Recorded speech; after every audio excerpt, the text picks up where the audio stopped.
النبي الكريم المكين الرؤوف الرحيم أما بعد فأعوذ بالله من الشيطان الرجيم بسم الله الرحمن الرحيم قال الله تبارك وتعالى في كلامه المجيد والفرقان الحميد وإذ ابتلى إبراهيم ربه بكلمات فأتمهن قال إني جاعلك للناس إماما قال ومن ذريتي قال لا ينال عهد الظالمين صدق الله العظيم وبلغنا رسوله النبي الكريم الأمين إن الله وملائكته يصلون على النبي يا أيها الذين آمنوا صلوا عليه وسلموا تسليما اللهم صل على سيدنا ومولانا محمد وعلى آل سيدنا ومولانا محمد وبارك وسلم الصلاة والسلام عليك يا سيدي يا رسول الله وعلى آلك وأصحابك يا سيدي يا حبيب اللہ۔ نہایت ہی واجب الاحترام بزرگوں، دوستوں، عزیز ساتھیوں، ذیقعد کا ماہ مبارک اختتام کی طرف ہے اور ذوالحجہ کا مبارک اور محرم مہینہ اللہ رب العزت نے جنہیں 4 مہینوں کو خصوصی شرف بخشا، ذیقعد، ذوالحجہ، محرم اور رجب، یہ 4 مہینے وہ ہیں جن کو اللہ رب العزت نے محترم مہینے فرمایا ہے۔ تو ذوالحجہ کا آغاز ہونے والا ہے اور ذوالحجہ کی نسبت ایک عظیم الشان یادگار کے ساتھ منسوب ہے ذوالحجہ کا مہینہ، اور اس کی نسبت حضرت ابراہیم اور حضرت اسماعیل علیہم السلام کے ساتھ ہے۔ اس میں تمام عالم اسلام میں مسلمان قربانی کرتے ہیں، اللہ کی بارگاہ میں قربانی پیش کرتے ہیں جو جانوروں کی شکل میں ہوتی ہے، اور یہ یادگار ہے حضرت ابراہیم اور حضرت اسماعیل علیہ السلام کی۔ جس طرح آقا علیہ السلام سے پوچھا صحابہ کرام نے کہ یا رسول اللہ یہ قربانی کیا ہے، آقا نے فرمایا کہ سنت ابیکم ابراہیم، کہ یہ تمہارے باپ ابراہیم علیہ السلام کی سنت ہے۔ تو قربانی کی یاد، حج کی یاد، صفا و مروہ کے اوپر سعی کی یادیں اور مناسک حج جتنے بھی ہیں، ان کی یادگاریں اگر دیکھی جائیں تو حضرت ابراہیم علیہ السلام کے ساتھ جا ملتی ہیں۔ حضرت ابراہیم علیہ السلام اللہ کے وہ اولو العزم جلیل القدر پیغمبر ہیں جن کا ذکر قرآن کریم کے اندر 69 بار آیا ہے۔ باقی انبیاء کرام کا بھی ذکر آیا ہے قرآن کریم کے اندر، تقریباً 26 انبیاء کرام کا ذکر ہے قرآن کریم کے اندر، 26 انبیاء کرام کا، اور حضرت ابراہیم علیہ السلام کا 25 صورتوں کے اندر، اور کل 69 مرتبہ، یعنی ایک کام 70 مرتبہ اللہ کے خلیل حضرت ابراہیم علیہ السلام کا ذکر قرآن کریم کے اندر ہے۔ قرآن کریم کے اندر اور انبیاء کرام کے جو ذکر ہے ان میں سب سے زیادہ ذکر حضرت موسیٰ علیہ السلام کا ہے، جو 136 مرتبہ قرآن کریم کے اندر ذکر ہے، اور دوسرے نمبر پہ حضرت ابراہیم خلیل اللہ علیہ السلام کا ذکر ہے جو 69 مرتبہ ہے۔ پھر باقی انبیاء کرام کے حضرت نوح علیہ السلام کا 43 مرتبہ آیا، حضرت یوسف علیہ السلام کا 27 مرتبہ ذکر آیا، حضرت عیسیٰ علیہ السلام کا ذکر بھی آیا، اور حضرت باقی تقریباً 26 انبیاء کرام کا ذکر قرآن کریم کے اندر حضرت نوح، حضرت موسیٰ، عیسیٰ علیہ السلام، عزیر علیہ السلام، حضرت عزیر علیہ السلام کا 1 مرتبہ ذکر آیا ہے، اور آقا علیہ السلام کا ذکر جو ویسے تو پورا کا پورا قرآن آقا علیہ السلام کی شان میں ہے، آقا کو خطاب ہے، لیکن جو آپ کا نام نامی محمد صلی اللہ علیہ وسلم ہے جو آقا علیہ الصلوۃ والسلام کا ذاتی نام ہے، تو وہ 4 مرتبہ قرآن کریم کے اندر اس نام سے آقا علیہ الصلوۃ والسلام کو پکارا گیا۔ تو اس طرح حضرت ابراہیم علیہ الصلوۃ والسلام کا ذکر اگر 69 مرتبہ آیا ہے تو اس کے اندر بہت بڑی حکمتیں ہیں۔ قرآن کریم کے اندر جو بھی اللہ رب العزت نے واقعہ بیان کیا، کوئی سورہ بیان کی، کوئی آیت بیان کی، تو اس کے اندر کوئی نہ کوئی ضرور حکمت پوشیدہ ہے، ایک نہیں بلکہ بے شمار حکمتیں پوشیدہ ہیں، اور وہ ذکر اس لیے کیا گیا کہ ہم ان ہستیوں کے ذکر سے سبق حاصل کریں، عبرت حاصل کریں، اور اپنی زندگیوں کے اندر وہ کام، وہ عادات، وہ خصائل، وہ اسوہ، وہ آپ کے جو کارنامے ہیں، وہ آپ کی جو سیرت ہے، ان کو اپنی زندگیوں کے اندر لاگو کریں اور ان کے سے سبق حاصل کریں اور اپنی زندگیوں کو سنواریں۔ تو حضرت ابراہیم علیہ الصلوۃ والسلام کا بڑا وسیع ذکر ہے، تو ہم انشاءاللہ یہ چند جمعے جو قربانی تک آئیں گے تو حضرت ابراہیم علیہ السلام کا ذکر کریں گے۔ قرآن کریم کے اندر اللہ رب العزت فرماتا ہے وَإِذِ ابْتَلَىٰ إِبْرَاهِيمَ رَبُّهُ بِكَلِمَاتٍ فَأَتَمَّهُنَّ، کہ وہ یاد کرو وقت کو جب ابراہیم علیہ الصلوۃ والسلام کو رب کریم نے آزمایا چند کلمات میں، فَأَتَمَّهُنَّ، تو حضرت ابراہیم علیہ الصلوۃ والسلام نے وہ کلمات مکمل کر دکھائے۔ قال انی جاعلک للناس اماما، اللہ رب العزت نے فرمایا کہ میں تمہیں پوری دنیا کے اندر جاعلک للناس اماما، پوری انسانیت کا امام بنانے والا ہوں۔ اللہ رب العزت نے حضرت ابراہیم علیہ السلام کو فرمایا کہ میں تمہیں پوری انسانیت کا امام بنانے والا ہوں۔ اگر آپ دیکھیں تو اس دنیا کے اندر جو بڑے آسمانی مذاہب ہیں، جس میں عیسائیت ہے، یہودیت ہے اور اسلام ہے، جنہیں آسمانی مذاہب کہتے ہیں، جو الہامی مذاہب کہلاتے ہیں، جو کتاب کے اوپر ایمان رکھتے ہیں، انبیاء کرام کی ذات پر ایمان رکھتے ہیں اور اللہ کی ذات پر ایمان رکھتے ہیں، تو ان سب کو اگر دیکھا جائے تو سارے حضرت ابراہیم علیہ الصلوۃ والسلام کو مانتے ہیں۔ عیسائی، یہودی اور مسلمان، تینوں مذاہب حضرت ابراہیم علیہ الصلوۃ والسلام کو عظمت اور بزرگی والی ہستی مانتے ہیں، اولو العزم مانتے ہیں۔ حضرت ابراہیم علیہ الصلوۃ والسلام کی ذات وہ ہے جن سے بے شمار انبیاء کرام پیدا ہوئے آپ کی اولاد پاک میں، جس طرح حضرت ابراہیم علیہ الصلوۃ والسلام کے بیٹے ہیں حضرت یعقوب علیہ السلام، ان کے بیٹے حضرت ابراہیم علیہ الصلوۃ والسلام کے بیٹے حضرت اسحاق علیہ السلام پیدا ہوئے، اسحاق علیہ السلام اور حضرت اسماعیل علیہ السلام، اور اسحاق علیہ السلام کی اولاد سے حضرت یعقوب علیہ السلام پیدا ہوتے ہیں، یعقوب علیہ الصلوۃ والسلام کی اولاد سے حضرت یوسف علیہ السلام پیدا ہوتے ہیں، اور یوسف علیہ الصلوۃ والسلام کے ایک بھائی یہودا تھے، یعنی حضرت یعقوب علیہ الصلوۃ والسلام کے جو 12 بیٹے تھے، جن میں حضرت یوسف بھی تھے، بنیامین بھی تھے، اور ایک بیٹے یہودا، ان کا نام تھا یہودا۔ تو وہ یہودی جو نسل ہے وہ اپنے آپ کو یہودا کی نسل سے مانتے ہیں، اور وہ حضرت یعقوب علیہ الصلوۃ والسلام کو بنی اسرائیل کہلاتے ہیں، اور اسرائیل کا مطلب ہے اللہ کا بندہ، اور یعقوب علیہ الصلوۃ والسلام کا لقب تھا اسرائیل، یعنی وہ حضرت ابراہیم خلیل اللہ کے بیٹے حضرت یعقوب تھے، یعنی پوتے تھے اسماعیل علیہ السلام، اور اسحاق علیہ السلام آپ کے بیٹے ہیں حضرت ابراہیم کے، اور اسحاق علیہ السلام کے بیٹے ہیں حضرت یعقوب علیہ السلام۔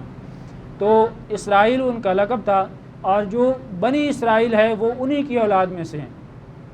تو اس طرح یہودی بھی حضرت ابراہیم علیہ السلام کو اپنا نبی، پیشوا اور ایک عظیم اور جلیل القدر پیغمبر مانتے ہیں، اور عیسائی اور مسلمان ہم تو مانتے ہی ہیں حضرت ابراہیم علیہ السلام کو، کیونکہ آپ کا ذکر قرآن کریم کے اندر اتنی مرتبہ آ چکا، اور آقا علیہ الصلوۃ والسلام بھی، آقا علیہ الصلوۃ والسلام خود حضرت ابراہیم علیہ السلام کی دعا ہیں، آپ کی اولاد ہیں، آپ کی نسل حضرت ابراہیم اسماعیل علیہ السلام کی اولاد میں سے ہیں حضرت آقا علیہ الصلوۃ والسلام اپنے پیارے نبی پیارے محبوب علیہ السلام۔ تو اس طرح حضرت ابراہیم علیہ السلام جتنے بھی الوہی اور الہامی مذاہب ہیں ان کے جلیل القدر اور متبرک اور باعزت برگزیدہ پیغمبر مانے جاتے ہیں ہر مذہب کے اندر جو الہامی مذاہب ہیں۔ تو اللہ رب العزت نے فرمایا قال انی جاعلک للناس اماما، کہ میں تمہیں پوری دنیا کے اندر پوری انسانیت کا امام بنانے والا ہوں۔ تو اس طرح دیکھیں کہ حضرت ابراہیم علیہ السلام کو اگر سارے الہامی مذاہب اگر آپ کو امام مانتے ہیں، آپ کو خلیل مانتے ہیں، آپ کو اللہ کا برگزیدہ پیغمبر مانتے ہیں، تو اس طرح اللہ کا یہ وعدہ کہ میں تمہیں پوری انسانیت کا امام بنانے والا ہوں وہ بالکل پورا ہو چکا ہے، اور پوری دنیا میں حضرت ابراہیم علیہ السلام کو اتنی عزت کی نگاہ سے دیکھا جاتا ہے۔ قال ومن ذریتی، حضرت ابراہیم علیہ السلام نے عرض کی کہ یا باری تعالیٰ کیا میری اولاد میں سے بھی یہ عہد اور یہ وعدہ کہ پوری دنیا میں عزت اور شرف اور بزرگی والا جو وعدہ ہے کیا میری اولاد میں سے بھی یہ ہوگا؟ اللہ رب العزت نے فرمایا قال لا ینال عہد الظالمین، کہ میرا وعدہ ظالموں کو نہیں پہنچتا، یعنی جو آپ کی پیروی کرے گا، جو آپ کی بات مانے گا، جو آپ کی سیرت پہ چلے گا، جو آپ کا پیروکار ہوگا، جو آپ کے مذہب کی پیروی کرے گا، جو دین اسلام کے اوپر عمل کرے گا، تو اس کو تو یہ وعدہ، یہ امامت کا وعدہ، یہ جو سبق پھر پڑھ شجاعت کا، صداقت کا، عدالت کا لیا جائے گا تو اس سے کام دنیا کی امامت کا، جو علامہ اقبال نے بھی فرمایا نا کہ سبق پھر پڑھ صداقت کا، عدالت کا، شجاعت کا، کہ لیا جائے گا تو اس سے کام دنیا کی امامت کا۔ قال انی جاعلک للناس اماما، کہ میں تمہیں دنیا کے اندر امام بنانے والا ہوں۔ آقا حضرت ابراہیم علیہ السلام نے پوچھا قال ومن ذریتی، کہ اے باری تعالیٰ کیا یہ میری اولاد کے لیے یہ بھی وعدہ ہے؟ تو اللہ رب العزت نے فرمایا قال لا ینال عہد الظالمین، کہ میرا وعدہ ظالموں کو نہیں پہنچتا۔ ظالم کون ہیں؟ کہ جو اللہ کی نافرمانی کرتے ہیں، اللہ کے ساتھ جنہوں نے شرک کیا، جنہوں نے اللہ کے علاوہ کسی اور کی پوجا کر لی، اللہ کے ساتھ بتوں کی پوجا کرنی شروع کر دی، تو ان کے لیے یہ میرا وعدہ نہیں ہوگا۔ باقی جو تیری پیروی کریں گے، تیری سیرت کے اوپر عمل کریں گے، تیری تعلیمات کے اوپر عمل کریں گے، تو ان تک یہ وعدہ میرا ضرور پہنچ کے رہے گا۔ تو اللہ رب العزت نے پھر فرمایا ایک اور مقام پہ وَإِذْ جَعَلْنَا الْبَيْتَ مَثَابَةً لِلنَّاسِ وَأَمْنًا وَاتَّخِذُوا مِن مَّقَامِ إِبْرَاهِيمَ مُصَلًّى، وَإِذْ جَعَلْنَا الْبَيْتَ مَثَابَةً لِلنَّاسِ، کہ وہ وقت بھی یاد کرو کہ جب اللہ رب العزت نے بیت اللہ کو بنایا مثابۃ للناس، لوگوں کی مرکز و محور بنا دیا، لوگوں کے جمع ہونے کی جگہ بنا دیا۔ پوری دنیا کے اندر اگر دیکھیں تو ساری دنیا کے دل خانہ کعبہ کی طرف کھینچے آتے ہیں۔ عالم اسلام، پوری اسلامی دنیا کے دل کعبہ کی طرف منہ کر کے ہم نماز پڑھتے ہیں، کعبہ کی طرف ہمارے دل بے چین رہتے ہیں، ہمارے دل وہاں پہنچنے کے لیے تڑپتے رہتے ہیں۔ تو اللہ رب العزت فرماتا ہے وَإِذْ جَعَلْنَا الْبَيْتَ مَثَابَةً لِلنَّاسِ وَأَمْنًا، کہ اس وقت کو یاد کرو کہ جب ہم نے ابراہیم علیہ السلام نے جو بیت تعمیر کیا تھا، جو سب سے پہلے حضرت آدم صفی اللہ نے علیہ السلام نے وہ بیت اللہ کی دیواریں تعمیر کی تھیں۔ سب سے پہلے دنیا کے اوپر حضرت آدم علیہ السلام نے وہ بیت اللہ کی دیوار تعمیر کی تھی، اور وہ گھر اللہ کا گھر ان اول بیت وضع للناس ببکۃ مبارکا وہدی للعالمین، کہ سب سے پہلا گھر جو دنیا کے اوپر ہے وہ مکہ میں اللہ کا گھر ہے، بیت اللہ وضع للناس، وہ اللہ کا گھر وہ لوگوں کے لیے بنایا گیا ہے۔ اور یہاں پہ فرمایا کہ مثابۃ للناس، کہ لوگوں کے دل اس کی طرف کھنچتے ہیں، وہ مرکز و محور ہے محبتوں کا، اخوت کا، ایک کھچاؤ کا، پوری دنیا کے لوگ اس کی طرف کھنچتے ہیں۔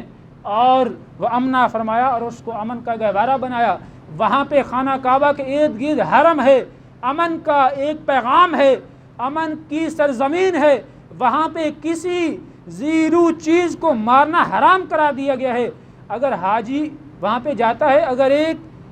چمٹی کو بھی وہ مار دیتا ہے تو اس کے اوپر بھی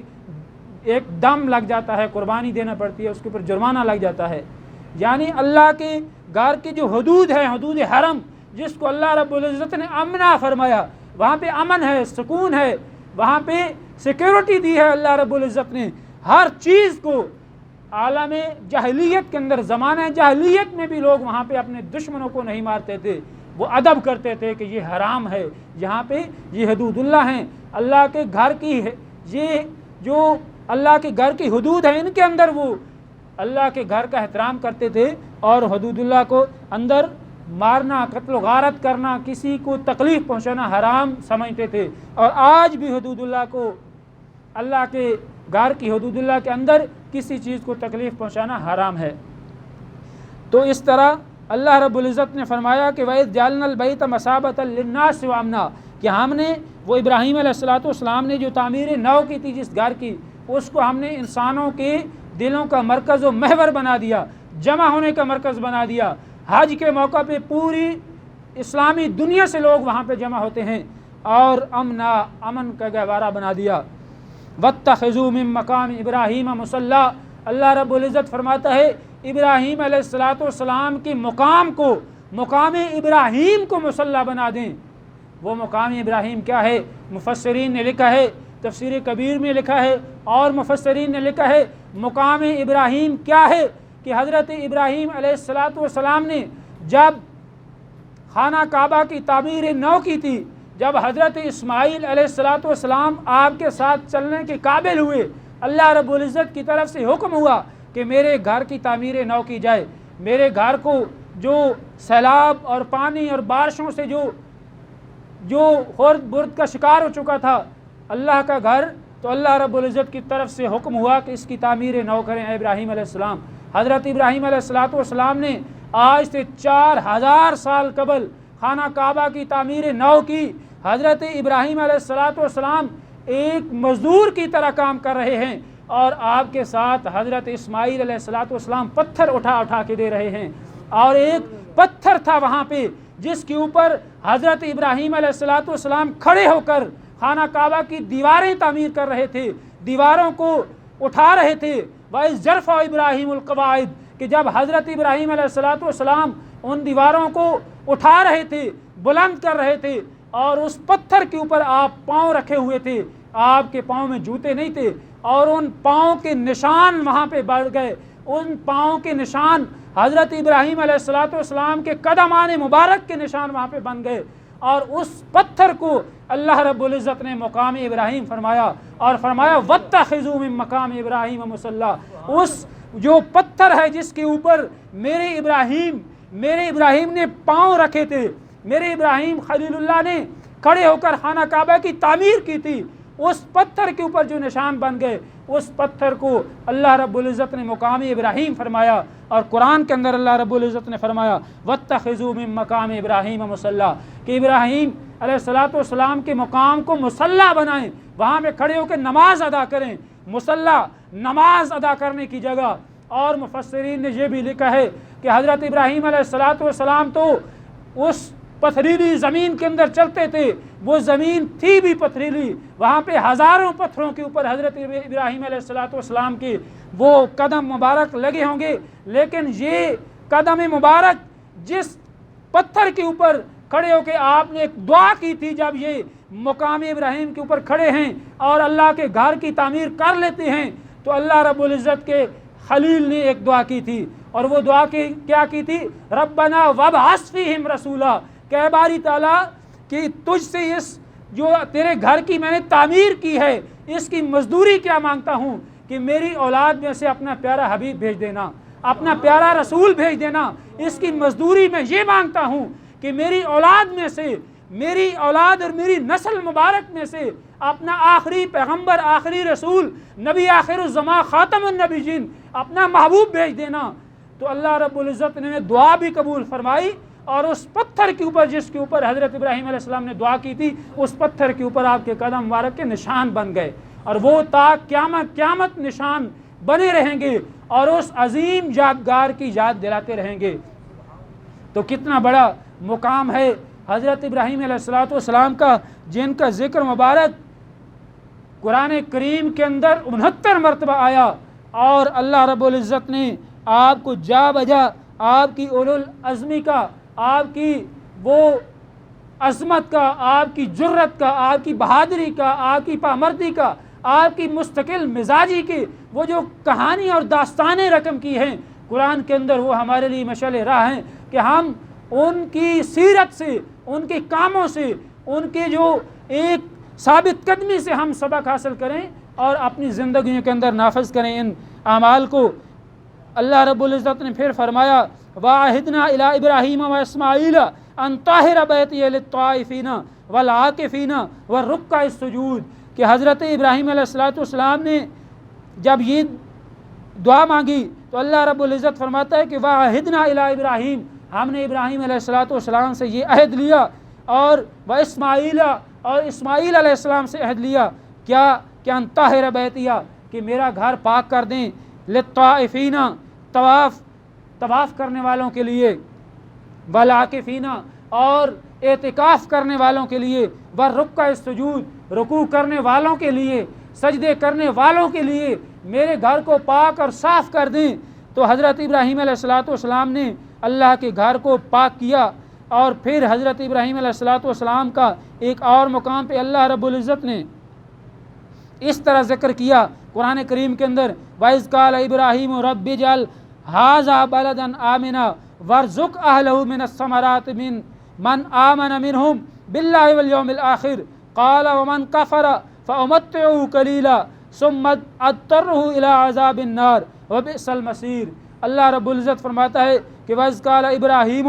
جب ابراہیم علیہ السلام نے کہا رب اجعل کہ اے باری تعالیٰ بنا دے ہاذا اس شہر کو، ہاذا بلدن اس شہر مکہ کو بنا دے، آمنا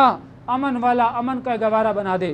تو پوری دنیا کے اندر اگر دیکھیں تو مکہ المکرمہ کو اللہ رب العزت نے امن کا گوارا بنایا ہے۔ پوری دنیا کے شہر اگر موازنہ کریں تو مکہ المکرمہ کے برابر کا کوئی شہر نہیں ہے، اور مکہ المکرمہ جس طرح مسجد حرام کے اندر اگر ایک نماز ادا کی جائے تو وہاں پہ 1,00,000 نماز ادا کرنے کا ثواب ہے۔ یعنی کتنا بڑا مقام اللہ رب العزت نے حضرت ابراہیم علیہ السلام کی دعا کو وہ کتنا شرف بخشا کہ حضرت ابراہیم علیہ السلام نے دعا کی وَإِذْ قَالَ إِبْرَاهِيمُ حضرت ابراہیم نے دعا کی کہ رب اجعل هَٰذَا بَلَدًا آمِنًا کہ اے باری تعالیٰ اس شہر مکہ کو امن والا بنا دے۔ تو اللہ رب العزت نے وہ امن کا گہوارہ تو بنایا ہی ہے، وہاں پہ پوری دنیا کی زیرو اشیاء کو امن ملتا ہے، کسی کو کوئی تکلیف نہیں پہنچا سکتا، حتیٰ کہ انسان تو انسان، جانوروں کو وہاں پہ تکلیف نہیں پہنچائی جاتی، چیونٹیوں کو نہیں تکلیف پہنچائی جاتی، ہر چیز کو امن ہے وہاں پہ۔ اللہ رب العزت نے ہر چیز کو امن عطا کیا ہے۔ تو اللہ رب العزت نے حضرت ابراہیم علیہ السلام کی اس دعا کو شرف قبولیت بخشا اور فرمایا کہ ہم نے شہر کو امن کا گہوارہ بنایا ہے، اور پھر عرض کیا کہ وَارْزُقْ أَهْلَهُ مِنَ الثَّمَرَاتِ پھر حضرت ابراہیم علیہ السلام کی یہ بھی دعا تھی کہ اے باری تعالیٰ اس شہر کے باسیوں کو، اس شہر کے رہنے والوں کو کیا کر کے پھلوں سے رزق عطا کر۔ آپ دیکھ لیں یہ مکہ کی سرزمین پتھریلی سرزمین ہے، پانی کی کمی ہے، اور وہاں پہ مکہ کے اندر پانی باہر سے لایا جاتا ہے، وہاں پہ پانی بھی فروخت ہوتا ہے، پانی کی کمی ہے، باغات نہیں ہے، کھجور کے علاوہ وہاں پہ بہت کم پھل پیدا ہوتے ہیں۔ تو وہاں پہ دیکھیں کہ آپ لوگ جو وہاں پہ زیارت کر چکے ہیں کہ پوری دنیا کے انواع و اقسام کے پھل تازہ حالت میں وہاں پہ موجود رہتے ہیں۔ اللہ رب العزت نے حضرت ابراہیم علیہ السلام کی دعا کو کتنا شرف قبولیت عطا فرمایا۔ حضرت ابراہیم نے یہ دعا کی تھی جس کی اللہ رب العزت نے قرآن میں ذکر کیا ہے کہ وَارْزُقْ أَهْلَهُ مِنَ الثَّمَرَاتِ کہ اس کے اہل کو، اس کے رہنے والوں کو، مکہ کی سرزمین کے باسیوں کو باری تعالیٰ پھلوں سے رزق عطا کر۔ تو آپ دیکھ لیں آج یہ گواہی دیتی ہے مکہ کی سرزمین کہ وہاں پہ پوری دنیا کے پھل وہاں پہ تازہ حالت میں موجود ہوتے ہیں۔ تو یہ حضرت ابراہیم علیہ السلام کی دعا کے ثمرات ہیں۔ من آمن منہم باللہ والیوم الآخر جو بھی اللہ پر ایمان لائے، اللہ کے یوم آخرت پر ایمان لائے تو ان کے لیے یہ نعمتیں ہیں۔ قال ومن کفر عرض کیا ومن کفر جس نے کفر کیا فأمتعه قلیلا، پھر اس کو تو ہم دنیا کے اندر تھوڑی سی متاع عطا کریں گے، تاکہ وہ کیا کرے، اس سے راضی ہو جائے۔ اور پھر اس کو ہم آخرت کے اندر بڑے فضائل عطا فرمائیں گے۔ اور لذت عطا کریں گے، فَأُمَتِّعُهُ قَلِيلًا، دنیا کی تھوڑی سی لذت عطا کریں گے، ثُمَّ أَضْطَرُّ إِلَىٰ عَذَابِ النَّارِ، پھر اسے ایک سخت آگ کے عذاب کی طرف پلٹائیں گے، وَبِئْسَ الْمَصِيرُ وَبِئْسَ الْمَصِيرُ، کہ یہ آگ کا عذاب بہت برا ٹھکانہ ہے۔ تو میں عرض یہ کر رہا تھا کہ حضرت ابراہیم علیہ السلام کا اللہ رب العزت نے قرآن کے اندر بہت مختلف مقامات پہ کثرت کے ساتھ ذکر فرمایا کہ سب سے زیادہ قرآن کریم کے اندر حضرت موسیٰ علیہ السلام کا ذکر آتا ہے 136 مقامات کے اوپر،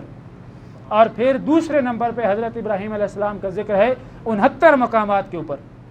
یعنی ایک کم 70 مقامات کے اوپر حضرت ابراہیم علیہ السلام کا جا بجا ذکر ہے۔ اور یہ قرآن کے اندر ذکر آنا یہ ہمارے لیے سبق ہے، ہمارے لیے عبرت ہے، ہمارے لیے اللہ رب العزت نے کس لیے یہ کہانیاں بیان کی ہیں کہ میرے بندے ان سے سبق حاصل کریں، اور حضرت ابراہیم علیہ السلام کے وہ کردار کو پڑھیں، حضرت ابراہیم علیہ السلام کی ثابت قدمی کو پڑھیں کہ ان کے اوپر کتنی مشکلات آتی رہیں، کتنی پہاڑ ٹوٹتے رہے، آگ کے اندر ڈالا جاتا رہا، اولاد کے گلے کے اوپر چھریاں چلانے کا حکم آتا رہا، لیکن حضرت ابراہیم علیہ السلام کا اسوہ وہ اسوہ ہے کہ آپ ثابت قدم رہتے ہیں، ثابت قدم رہتے ہیں، تزلزل کا شکار نہیں ہوتے۔ اللہ رب العزت نے وہ مقام عطا کیا کہ اللہ رب العزت فرماتا کہ انی جاعلک للناس اماما، کہ ابراہیم اے میرے خلیل تمہیں پوری دنیا کا امام بنا دیا ہے۔ تو اللہ رب العزت نے حضرت ابراہیم علیہ السلام کو ایسا امام بنایا، عیسائی بھی مانتے ہیں، یہودی بھی مانتے ہیں،